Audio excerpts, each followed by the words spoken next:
बात करते हैं एक और शख्स की। राजेश खन्ना के घर कभी एसी ठीक करने पहुंचे और घर की माली हालत थी खराब, फिर चमक गया सितारा, बन गए सुपरस्टार। कौन थे? दोस्तों, अपनी शानदार एक्टिंग से फैंस के दिलों में अपनी कभी ना मिटने वाली जगह बनाई एक ऐसे अभिनेता ने जो कभी क्रिकेटर बनने की चाहत रखता था, लेकिन कहते हैं ना कि खुद के सोचने से कुछ भी नहीं होता। आपकी मेहनत के साथ नसीब में जो कुछ लिखा होता है वही सत्य होता है, वो आपको मिल जाता है। क्रिकेटर बनने का सपना चूर हुआ, घर की माली हालत बिगड़ी तो एसी की दुकान पर काम सीखने लगे। पंखे की दुकान में भी काम किया और फिर एक दिन बॉलीवुड के सुपरस्टार राजेश खन्ना के घर उनका एसी ठीक करने भी पहुंचे।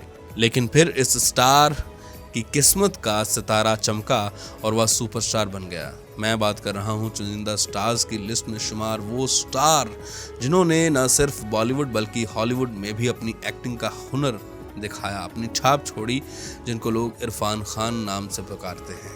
इरफान खान वो स्टार हैं जिन्होंने थिएटर की दुनिया से फिल्मी पर्दे पर कदम रखा और सिर्फ 53 साल की उम्र में लगभग 70 फिल्मों में काम किया था, जिन्होंने हॉलीवुड फिल्में भी की। हालांकि बेहद कम लोग ये जानते हैं कि इरफान खान कभी एक्टर बनना ही नहीं चाहते थे, लेकिन वो कहते हैं ना कि किस्मत कब क्या करा दे आपसे, आपको कुछ भी नहीं पता।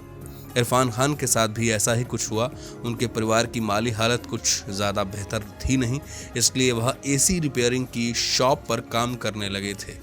इरफान खान ने खुद एक बार बताया था कि वो जयपुर में एक टेक्निकल कोर्स की ट्रेनिंग कर रहे थे और ट्रेनिंग से वो मुंबई आ गए। फिर फील्ड में उन्होंने जाना शुरू कर दिया, अलग अलग घरों में एयर कंडीशंस की सर्विस के लिए जाते थे। इसी कड़ी में एक दिन उन्हें बॉलीवुड स्टार राजेश खन्ना के घर एसी ठीक करने के लिए भेजा गया।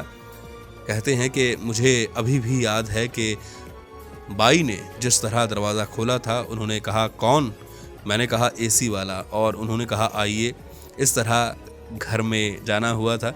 एक्टर ने बताया था कि फिर मैं जयपुर गया और मैं कुछ काम करना चाहता था। मेरे पिता ने मुझे किसी से मिलवाया और मुझे पंखे की दुकान पर बिठवा दिया। इरफान खान बचपन में क्रिकेट खेलते थे, क्रिकेट खेलना अच्छा लगता था और सीके नायडू ट्रॉफी के लिए सिलेक्ट भी हो गए थे, लेकिन वो इस टूर्नामेंट से पीछे हट गए थे क्योंकि उस वक्त ट्रैवलिंग करने के लिए उनके पास पैसे नहीं थे। एक्टर क्रिकेटर बनना चाहते थे लेकिन किस्मत ने साथ नहीं दिया, जिसके बाद उन्होंने दिल्ली के नेशनल स्कूल ऑफ ड्रामा में एडमिशन ले लिया। हालांकि यहाँ भी एक के बाद एक मुश्किलें सामने आती रहीं। एंटरटेनमेंट इंडस्ट्री में आना आसान नहीं था, लेकिन इरफान ने हार नहीं मानी। फिर एक दिन मेहनत रंग लाई। एक्टिंग स्कूल के 3rd ईयर में उन्हें फिल्म सलाम बॉम्बे में छोटा सा रोल निभाने का मौका मिला। फिल्मी दुनिया में पैर जमाने के लिए ये छोटा सा रोल ही काफ़ी था और फिर उन्होंने कभी पीछे मुड़कर नहीं देखा। बेहद कम लोग जानते होंगे कि इरफान खान की फिल्म लंच बॉक्स पहली इंडियन फिल्म है जिसे TFCA से नवाजा गया है। इसके अलावा ऑस्कर अवार्ड के दौरान एक बार हॉलीवुड की बेहतरीन अदाकारा जूलिया रॉबर्ट्स ने खुद आगे आकर इरफान खान की फिल्म द नेमकेस की तारीफ की थी।